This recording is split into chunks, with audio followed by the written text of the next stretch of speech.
এত ন্যাকামি বলো কেন? ছেলে মানুষ এত ন্যাকামি কেন? প্রেম করলেও ন্যাকামি, দেখ করতে আসলেও ন্যাকামি।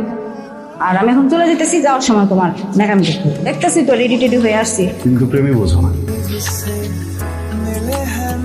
কথা কেন জিজ্ঞেস করতেছি? আবেগ, ভালোবাসা, কষ্ট, এটা মানুষের ভালোবাসা বুঝলো না, প্রেম বুঝলো না, ন্যাকা বানিয়ে দিল। পলাশ, ঢাকা যেতেছি পড়ালেখা করতে। আমার কি মন খারাপ লাগতেছে না বলো? সবাই রেখে চলে যেতেছি। তোমারও তো বললাম গতকাল যে একসাথে অনার্সটা শেষ করি। তুমি বললা যে তোমার বাড়িতে সমস্যা, এখন আসতে পারবো না। আর আমি তো আছি, ঢাকাতেই আছি, নাকি কোথাও চলে যেতেছি না।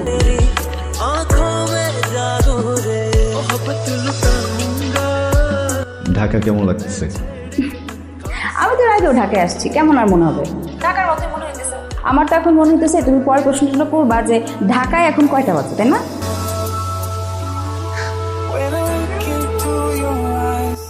আমি বুঝতেছি তোমার কষ্ট হইতেছে অনেক, না? সরি, আমি আসলে থাকতে পারলাম না তোমার এই সময়। এবার ভাইনা করবো না। দেখো, তুমি যদি এরকম কান্নাকাটি করো, তুমি যদি শক্ত না থাকো, আন্টিরে কে সামলাবে বলো? আমি জানি কেমন লাগে এই সময়টা, আমার তো মাথা লাগছে না। আপন মানুষ চলে গেলে কেমন লাগে আমি জানি, কিন্তু বাবা মা সারা জীবন কারো থাকে না। একটু শক্ত হও, হ্যাঁ? মানুষের জীবন যে কখন কিন্তু চেঞ্জ হয়ে যায় কেউ বলতে পারে না, বুঝছে? তুমি ঢাকায় আসলে না, তোমার পড়াশোনাটাও করবে। একটা কথা বলবো, মনে কিছু করবেন না তো? আরে বলো বলো। আফজাল সাহেবের ছেলের সাথে কি আপনার মেয়ের বিয়ের কথা চলছে নাকি? তুমি কি পাগল হইছো নাকি? ওই ফার্মেসির দোকানদারের ছেলের সাথে আমার মাইয়ের বিয়ে দেবো? আমি তোমার ভাইয়ের সাথে আমার মাইয়ের বিয়ে দেবো কইছি না? একটা কথা মনে রাখবা, চৌধুরী জমার এক। ওই ছেলের সাথে আপনার মেয়েকে ঘোরাঘুরি করতে দেখেছি, ব্যাপারটা আমার কাছে ভালো লাগলো না। আমার সমস্যাটা একটু বোঝার চেষ্টা করো। পলাশ, আমি তোমার সমস্যাটা বুঝি, কিন্তু আমার আব্বারে কে বুঝাবে বলো? এই কথার মানে কি? কথার মানে কিছু। দেখো, আমার হাতে যতদূর সম্ভব যা করার দরকার আমি করব, আমি চেষ্টা করব, বাকিটা আমি জানি না। ভালোবাসার মানুষের জন্য না মানুষ অনেক কিছু করে, অনেক কিছু করে। আমিও করব। মেঘলার সাথে একটু দেখা করতে আসছিলাম, একই কলেজে পড়তাম, একটু কথা ছিল।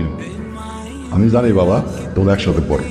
আমি তোমার বাবার মৃত্যু দেখেছিলাম, কিন্তু ও তো বাড়িতে নাই। তোমরা এই যুগের পোলাপন, তোমাদের বাপটাই বোঝা মুশকিল। কখন কোথায় যায় কিচ্ছু বলে না। ও ফোন নাম্বার নাই, ফোন দাও। ফোন দিয়েছিলাম, ধরে নাই, আর সকাল থেকে নাম্বারটা বন্ধ পাইতেছে। আর কি বলবো বাবা, মাঝে মধ্যে আমার ফোনও ধরে না মেঘলা। তোমার কালকে দিয়ে খুঁজতেছি, কইছিলা? কই আবার থাকবো? আমার বান্ধবীর বিয়ে, ওর সাথেই ছিলাম। কোন কোন বান্ধবের বিয়ে? কোন বান্ধবী মানে? মেঘলা। যেমন ভাব করতেছো কিছুই জানো না। কেন, তোমাকে কিছু বলে নাই? কালকে যে ওকে দেখতে এসেছিল, পছন্দও করেছে, কালকে বিয়ে হয়ে যেত, কিন্তু মেঘলা বলছে কয়েকদিন পরে করবে, এই জন্য শুধু আন্টি পরে চলে গেছে। মানুষজন সব দালানি হয়ে গেছে, আমার মন সম্মান সব শেষ। না না না কাকা, আপনার নিয়ে তো চিন্তার তো কোনো কারণ নাই। আমি বিল্লাল আছি না, আপনি খালি আবার বিয়ের আয়োজনটা করেন, আর আমি স্লোগান দিয়ে আমি আর বক্তব্যটা খেয়াল হবে, ঠিক আছে না? যা, ঠিক আছে। কত বড় কলজা, দুই চোখ আমি উঠানো।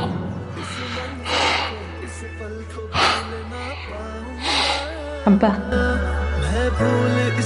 আব্বা তোমার ফাইন যাবে। আব্বা, আব্বা পলাশটা ছেড়ে দাও। আব্বা, পলাশে কোনো ক্ষতি করো না। আব্বা, পলাশে কোনো দোষ নাই। আব্বা প্লিজ, আব্বা আমার কথাটা একটু শোনো। আব্বা, আমি বিয়ের জন্য রাজি। আব্বা, তুমি যেখানে বিয়ে ঠিক করবো আমি সেখানে রাজি, কিন্তু আব্বা পলাশে কোনো ক্ষতি করবো না। আব্বা, তুই সত্যি কইতেছস? আমি যেখানে বিয়ে দেবো সেখানেই রাজি। রাজি। শোন, একদম তাল বাহানা করবি না।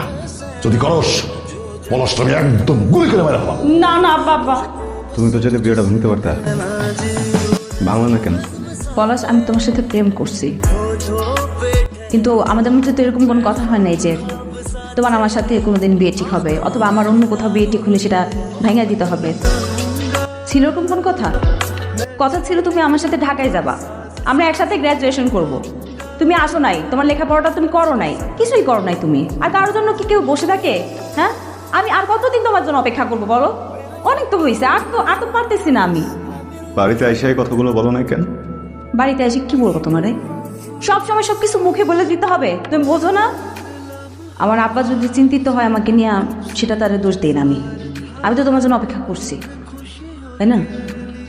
আর আমার আব্বা যে কি পরিমাণ ঠান্ডা মাথার মানুষ কি পরিমাণ মাইন্ড গেম খেলে সে সম্পর্কে তোমার কোনো আইডিয়া নেই। কি করতেছো এসব তুমি? কি করতেছি তুমি বুঝতে পারতেছো না? সহজ স্বাভাবিক ভাষায় তো বলতেছি, একটা ইন্টার পার্সেলের সাথে একটা গ্র্যাজুয়েট মেয়ের তো কোনোদিন বিয়ে হতে পারে না, তাই না? আর কয়দিন পরেই তো আমার ভার্সিটি শেষ। আমার পরিবার কেন মাইনে নিবে একটা ইন্টারমিডিয়েট পার্সেলের সাথে বিয়ে দিতে? আমি কেন একটা ইন্টার পার্সেলের কাছে বিয়ে বসবো বলো? তোমার বউ একজন গ্র্যাজুয়েট আর তুমি ইন্টার পাস। আত্মসম্মান বোধ আছে তোমার? হ্যাঁ, না, নাই। তোমার আছে ওই যে তোমার আব্বার রেখা যাওয়া ছোট একটা ওষুধের দোকান, এইটাই যেটা দিয়ে তোমার সারা জীবন চলতে হইব। তোমার সেদিন আমি এত স্পষ্ট করে সহজভাবে বলে দিলাম যে আমি তোমার পছন্দ করি, আমার সাথে যোগাযোগ করো না, তারপরও কেন ডাকছো? হ্যাঁ, কেন আসছো? ডাকছি কারণ ভালোবাসি। লজ্জা করে না, কারণ ভালোবাসি।